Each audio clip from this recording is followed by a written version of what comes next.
اعوذ باللہ من الشیطان الرجیم بسم اللہ الرحمن الرحیم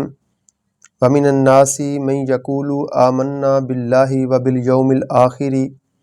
وما هم بمؤمنین۔ آج ہم اس چینل کے اوپر صوفیانہ تفسیری اسرار و رموز بیان کرنے کی شرف حاصل کر رہے ہیں۔ تو اس میں مالک کائنات نے ارشاد فرمایا، کچھ لوگ کہتے ہیں کہ ہم اللہ پر اور پچھلے دن پر اور ایمان لائے، اور وہ ایمان والے نہیں ہیں۔ اس میں بظاہر عالمانہ تفسیر بیان کرنا ہمارا مقصود نہیں ہے، صرف یہ بتانا مقصود ہے کہ انسان اگر کچھ کہے یہ لازمی نہیں کہ وہ درست بھی ہو، کیونکہ وہ لوگ مدعی تو تھے، یہ یہودیوں کی بات ہو رہی ہے، تو وہ ایمان کے دعوے دار تو تھے، لیکن انہیں اس چیز کے اوپر خبردار کر دیا گیا کہ وہ اپنے گمان میں پورے نہیں ہوئے، بلکہ وہ منافقت کر رہے ہیں، کیونکہ وہ لوگ یہودی تھے، اور یہودی اگرچہ اللہ پر، یوم آخرت پر ایمان تو رکھتے تھے، مگر یہ ان کا ایمان قابل قبول نہیں تھا، ان میں درج ذیل خرابیاں تھیں جس کی وجہ سے ان کا ایمان قابل قبول نہیں تھا۔ سب سے پہلے تو یہ کہ وہ یہ اعتقاد رکھتے تھے، یقین رکھتے تھے کہ اللہ تعالیٰ بندوں سے اللہ تعالیٰ کو بندوں سے تشبیہ دیتے تھے، وہ یعنی کہ اللہ کی اولاد مانتے تھے، اللہ کی بیوی مانتے تھے، تو بندوں سے تشبیہ دیتے تھے مالک کائنات کو، اور کہتے تھے کہ بہشت میں ہمارے سوا کوئی داخل نہیں ہوگا۔ اور دوسرا یہ کہ وہ یہ بھی گمان کرتے تھے کہ وہ مومن ہم ہی ہیں، ہمارے علاوہ کوئی مومن نہیں ہے۔ تو ان کی یہ باتیں جو تھیں یہ دھوکے پہ مبنی تھیں، فریب پہ مبنی تھیں، اس وجہ سے اللہ تعالیٰ نے ان کو مومنین کے درجے سے جو ہے وہ مستفیض نہیں ہونے دیا، مستفیض نہیں ہوئے وہ، اور نہ اللہ تعالیٰ ایسے لوگوں کو پسند فرماتا ہے کہ جو قول و فعل میں تضاد کریں اور پھر وہ مومنین اپنے آپ کو کہیں، تو ایسا نہیں ہے، کیونکہ مومن جو ہوتا ہے اس کے دل میں مالک کی اسرار ہوتے ہیں، رموز ہوتے ہیں، اللہ کی کچھ ایسی نشانیاں ان کے دلوں میں ہوتی ہیں جو اللہ کے راز ہوتے ہیں۔ تو اس لیے مالک کائنات نے ان کو کہا وما ہم بمؤمنین، کہ وہ مومن نہیں ہے۔ تو اس آیہ کریمہ سے یہ ان کا جو دعویٰ مردود ہوتا، معلوم ہوتا ہے نا، اس کی صحت پر اگر دیکھا جائے تو ان کے دلائل صحیح نہیں تھے، اور یہ بھی تھا کہ جس کی صحت پر دلائل صحیح نہ پائے جائیں تو وہ دعویٰ جو ہوتا ہے وہ مردود ہوتا ہے، قابل قبول نہیں ہوتا۔ اور یہاں پہ جیسے ایک مثال پیش کرتے جاتے ہیں حضرت یونس علیہ السلام کی، انہوں نے انی کنت من الظالمین کثر نفسی کے تحت اپنے آپ کو کہا، لیکن ان کے لیے فرمایا گیا فلولا انہ کان من المسبحین، کہ وہ نہ تھا مگر وہ تو تسبیح کرنے والوں میں تھا۔ لیکن اس کے برعکس فرعون نے کیا کہا؟ فرعون نے کہا وَأَنَا مِنَ الْمُسْلِمِينَ، میں مسلمانوں میں سے ہوں۔ تو ان کی جو ہے مالک کائنات نے اس الفاظ کی مذمت فرمائی وَكُنْتَ مِنَ الْمُفْسِدِينَ، بلکہ وہ تو مفسدوں میں سے تھا۔ پتہ یہ چلا یہاں سے کہ دعویٰ کرنا اور ہے، اعتقاد رکھنا اور ہے، اور اللہ تعالیٰ مومن اسے ہی قرار دیتا ہے جو ظاہر اور باطن اس راز کو سمجھنے کی اہلیت رکھتا ہے۔ تو یہاں پہ علامہ اسماعیل حقی علیہ رحمہ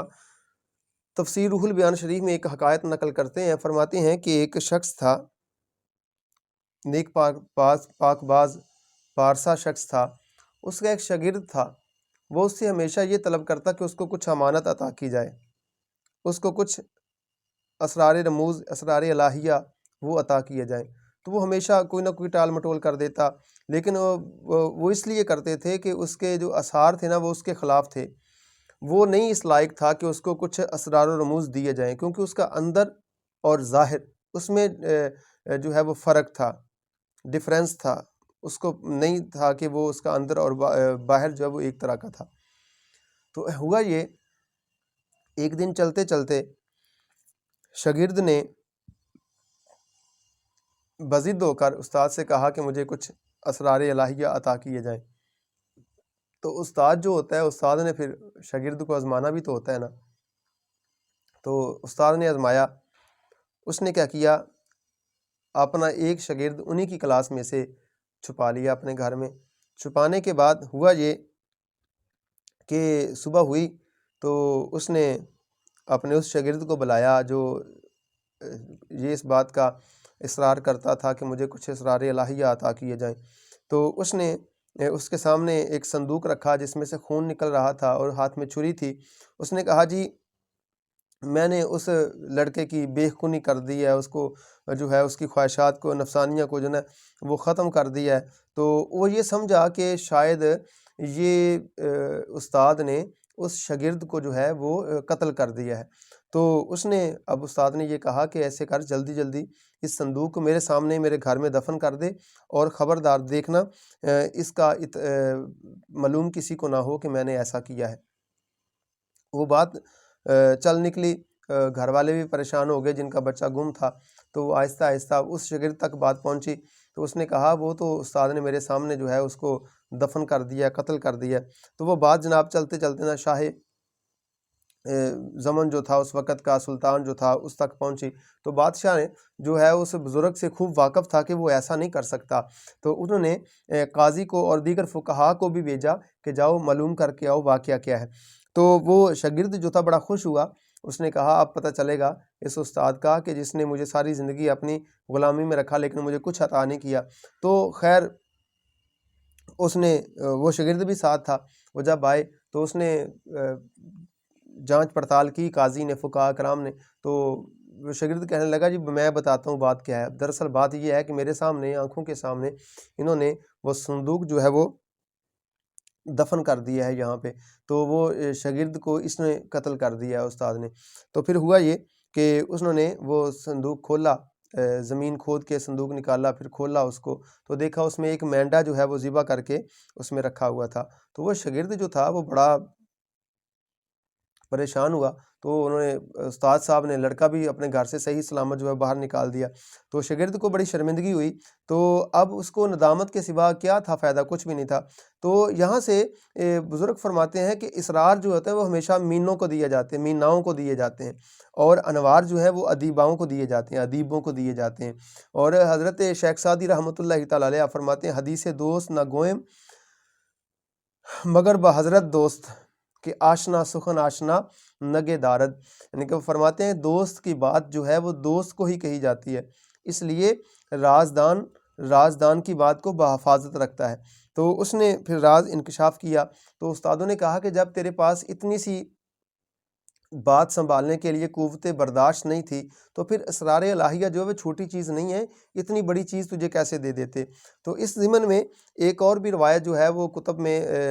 موجود ہے، ہم چاہیں گے کہ وہ بھی آپ کی گوش گزار کر دیں۔ ایک ولی کامل تھے، بزرگ تھے، ان کا ایک شاگرد تھا، ان کا ایک ماننے والا تھا، تو وہ ایک دن کہنے لگا حضرت مجھے اسم اعظم عطا فرما دیجئے۔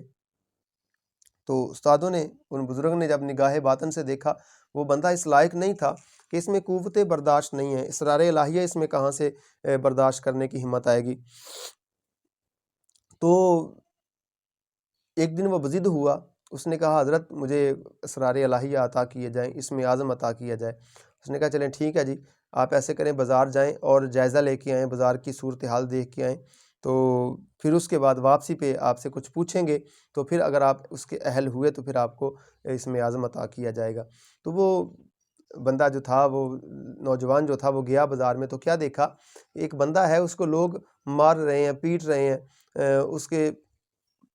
اوپر جو ہے وہ طرح طرح کے الزامات لگا رہے ہیں اور مار بھی رہے ہیں، پیٹ بھی رہے ہیں اس کو۔ تو وہ اس کو بڑا غصہ آیا کہ یار اس بندے کو ناجائز کیوں مار رہے ہیں۔ تو اس نے اس سے پوچھا بھی تجھے کیوں گالیاں دے رہے ہیں، تجھے کیوں مار رہے ہیں۔ اس نے کہا جی میرا کوئی قصور نہیں ہے، بس ایسے ہی لوگ مجھ پہ شک کر رہے ہیں کہ میں نے چوری کی ہے، میں نے ان کا کوئی چیز سامان چرایا، حالانکہ ایسی بات نہیں ہے۔ تو وہ بڑا پریشان ہوا، آپے سے باہر ہو گیا۔ تو خیر استاد کا حکم تھا کہ دیکھ کے آنا ہے، کرنا کچھ نہیں۔ تو جب وہ واپس آیا تو بزرگوں نے پوچھا ہاں جی کیا دیکھ کے آیا؟ کہا جی ایسے ایسے معاملہ تھا، تو وہ بندے کو مار رہے تھے۔ فرمایا تجھے پھر اس وقت کیا محسوس ہوا کہ اگر اس بندے کی جگہ پہ تو ہوتا تو پھر تو کیا کرتا؟ تو وہ کہتا کہ اگر اس بندے کی جگہ پہ میں ہوتا تو پھر میں ان کو مارتا، میں بھی ان کے برابر ان کو جواب دیتا، قوت برداشت میری ختم ہو چکی تھی، میں تو چاہتا تھا کہ وہ ان کو میں پکڑ کے ماروں، جو ان کو نجائز تنگ کر رہے ہیں، تو بزرگوں نے کہا بس یہی بات ہے، وہ جو بندہ مار کھا رہا تھا نا، اس کے پاس اسم اعظم تھا، اس کے پاس یہ دولت تھی،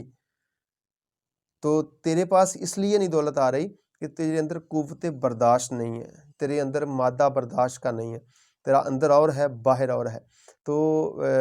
احباب ذی وقار، وما ہم بمؤمنین، اللہ نے فرمایا وہ مومن نہیں ہے، اس وجہ سے کہ ان کا ظاہر اور تھا، باطن اور تھا۔ تو یہاں بھی جو ہے اسرار الہیہ اسی بندے کو ملتے ہیں جن کا ظاہر اور باطن ایک ہو جائے، منافقت دور ہو جائے، اور خصوصی طور پہ نبی کریم صلی اللہ علیہ وآلہ وسلم نے بھی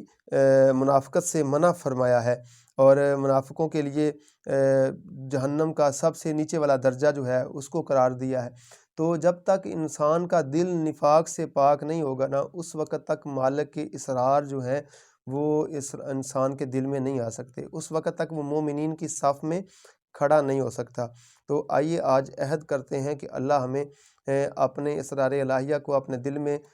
سمونے کی قوت برداشت عطا کرے، منافقین سے اللہ محفوظ رکھے۔ اللہ آپ کا حامی و ناصر ہو۔ اللہ حافظ۔